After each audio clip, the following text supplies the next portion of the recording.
This is Josh from Scissors and Wrenches, and I want to do a quick video here telling you guys more about the 1964 Chevy Impala we picked up last night.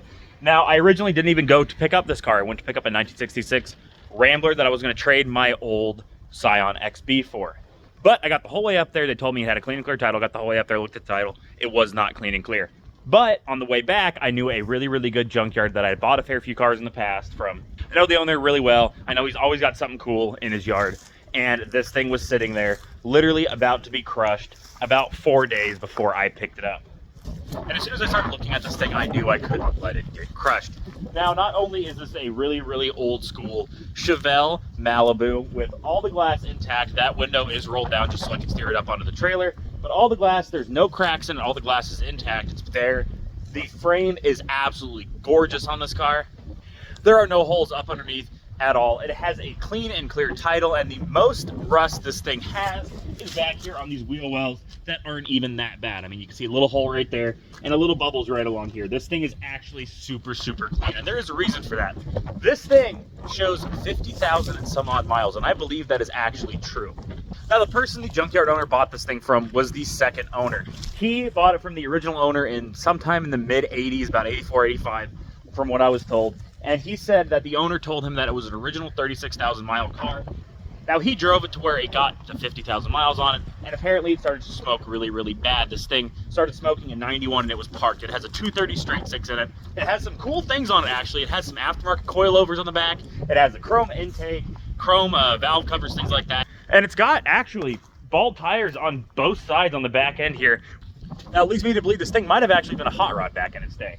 Now, this thing is pretty darn wore out, at least on the inside. It's not in the most beautiful shape. I mean, the dash is really tore up. The seats are completely from a different car. I don't know what year they're from. You Chevy guys tell me down in the comments. Those look like old school, like 80s Impala seats. The back seats are there, but they're all tore up. It's full of junk. But I mean, this thing, like I said, it is not rusty at all. This roof, I mean, like, look at this A-pillar here. There's no rust coming through. The chrome and everything's in beautiful shape. There's no rust on the top rails. Like I said, these frame rails are beautiful. This bottom bit right here is a little bit of rust, as you can tell right there, but it's all still there. I mean, up under here, the frame rails are in beautiful shape. It's the same way. It did have a tree fall on it. You guys can see a dent right here, and more importantly, a big old dent right here. But it's not rusty. I believe I can put a jack under here and jack it up. But this thing is actually in super, super good shape, and I could not let this thing get crushed. It would just bum me out way too much. This is going to be a super, super quick video.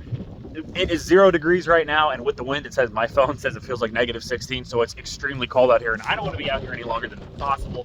But I do want to give you guys a quick run around of this car, tell you guys what my plans are with it and everything like that. Now, I bought this thing, well, I didn't even really buy it. I traded it for that Scion, but I plan to get this thing running and driving with the straight six that's in it. I was told, again, it smokes really bad, but I do have a plan for it. In the junkyard we got this thing from is a 1978 or 1979 Camaro IROC Z, or not IROC, it's a Z28. I always get those confused.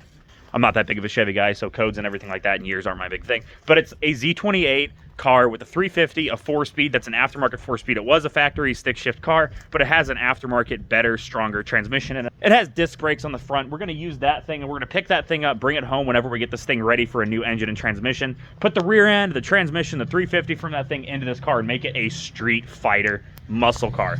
Now, again, this thing does need a lot of work. It's been sitting in the field since 91. Like I said, it has a single pot master cylinder with drum brakes all around. I don't trust any of that. It's been sitting way too long. And besides, I really don't trust single cylinder master cylinders anyways, because if you have a single leak, all your brake fluid disappears and you have no more brakes at all. But we are going to get into this thing in the up and coming weeks. I'm going to try to get my Crown Vic out of the garage so I have a place to roll this thing into, so I'm not freezing my butt off while trying to work on this thing. But you guys will see everything I do to this car here on this channel. But everybody say hello to our brand new project. It is a 1964 Chevelle Malibu trim. It has a 230 straight six automatic transmission, has 50,000 original miles from Scissors and Wrenches. If you guys want to see more on this Chevelle, make sure to like, subscribe, click the notification bell. I will be posting, like I said, everything I do to this car here on the channel. I hope to see you guys around. I will see you guys in the next one. Peace out. Bye-bye.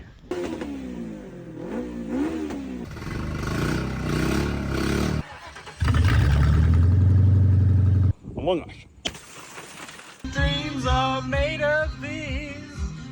Give him a tune up. Look at that. Yummers.